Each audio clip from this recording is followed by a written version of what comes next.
Good afternoon, everybody. Welcome to the first live at 5 of March. It's the 1st of March 2021. And this live at 5 is going to take the form of me talking to you about a special day that's coming up later this month. So March the 18th sees the International Day around child exploitation. And all of this month, we're going to be looking at issues around child exploitation and having a bit of a dive into some of those issues that arise for you as practitioners.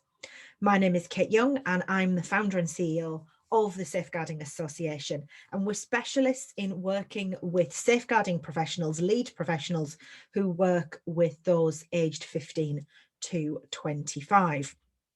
So for today's live at 5, I wanted to go back to basics a bit in terms of child exploitation and consider what we actually mean by child exploitation. If you are here live with us in the Facebook group, then wave, say hello, pop a comment in so I know you are here. If I keep looking this way, it's because that's where my iPad is and that's what I am checking to see if anybody's coming through there. So I would love to know if you're here. Let me know in the comments below. If you're enjoying these videos as well, please give me a thumbs up. That would be, and a like, that would be fantastic. And if you're watching these on YouTube, please like and share, and also subscribe to the YouTube channel, which is going to be much more active than it has been in the last few months. Like I say, this month we see Child Exploitation Month, and it's an enormous issue affecting young people globally. It isn't an issue that is left and only for those who work with those within the care sector to worry about. It's an issue that affects every child in the country, and even more so if there are issues of poverty, or any sort of power imbalance whatsoever. And because of the current situation, despite children going back to school in the UK next week, we are still seeing enormous issues around this particular subject. So let's take a look now at what we mean by child exploitation.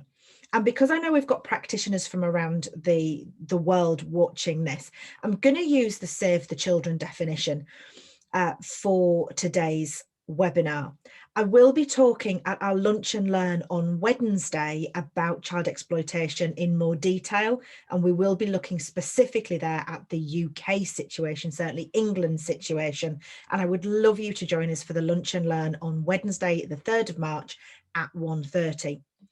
But for now, let's take a look at what we have in terms of child exploitation and how this is being looked at on an English, UK, global scale.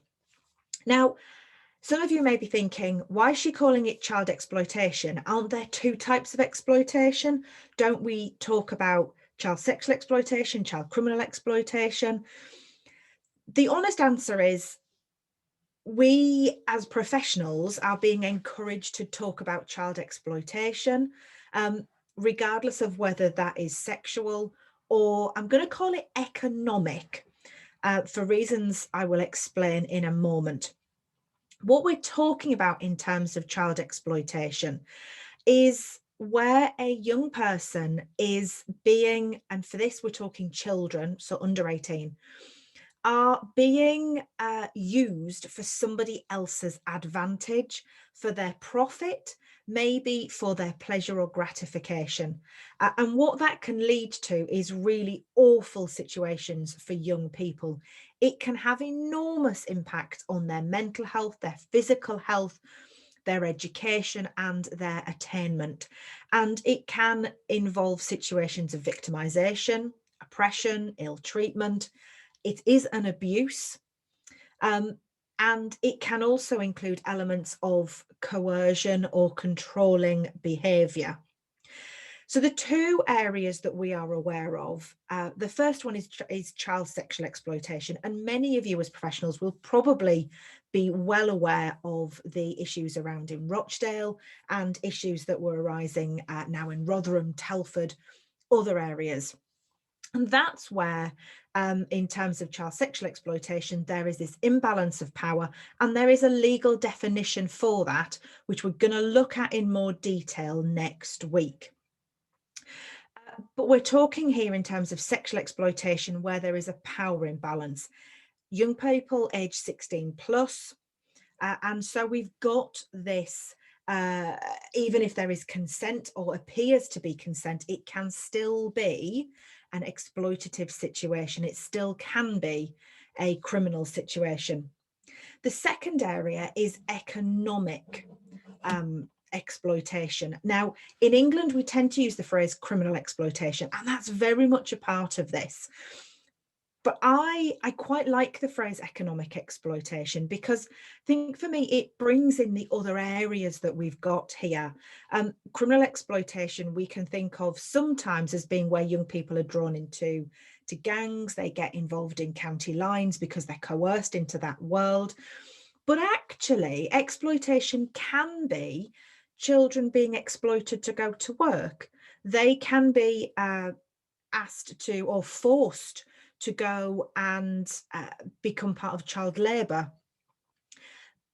Maybe not as much of a prevalence in this country as there was 100 years ago, but certainly there is still an issue with child labour. Yes, we have laws around that, but we do have issues around child trafficking, children being brought in for purposes such as to be sexually exploited, but children also being brought in to distribute various contraband or substances as well. So a huge issue. And as I say, I quite like the phrase economic exploitation because I think it covers so much more than what we think about as criminal. Now, in England and Wales, we do talk about sexual exploitation and criminal exploitation, but on a global scale, if you're talking to people out in India or out in some of the other areas, you may find them talking about economic exploitation because that is an enormous issue facing them. But we can't think just because we're in England here or we're in the UK that this isn't an issue that affects us. So child exploitation is an enormous issue, and I will be sharing with you over the course of the month the issues and some of the statistics around this particular subject. There are some really great places to go to for support. There is a central place for people to go to. You will find the NSPCC has some amazing resources available around this issue, as do Save the Children, as do the government websites, and also all of the local safeguarding hubs, safeguarding partnership hubs. They will all have information there as well. So if you are in doubt about what any of this is, then head over to your Safeguarding Partnership Hub and there will be information on how that is dealt with in your area. If you are working with children who are being exploited, then watch next week as we look at the legal framework and also how we need to help and what work we need to do in order to best protect young people when they find themselves in this particular situation. If you've got any questions or any comments or observations after watching today's video, then pop them in the comments below. I read all of the comments as they come through. And like I say, if you are here, if you're watching this on YouTube, please give us a thumbs up, please subscribe to our website, and please share our resources with your colleagues if you are finding them helpful. I'd be really grateful for your support to do that.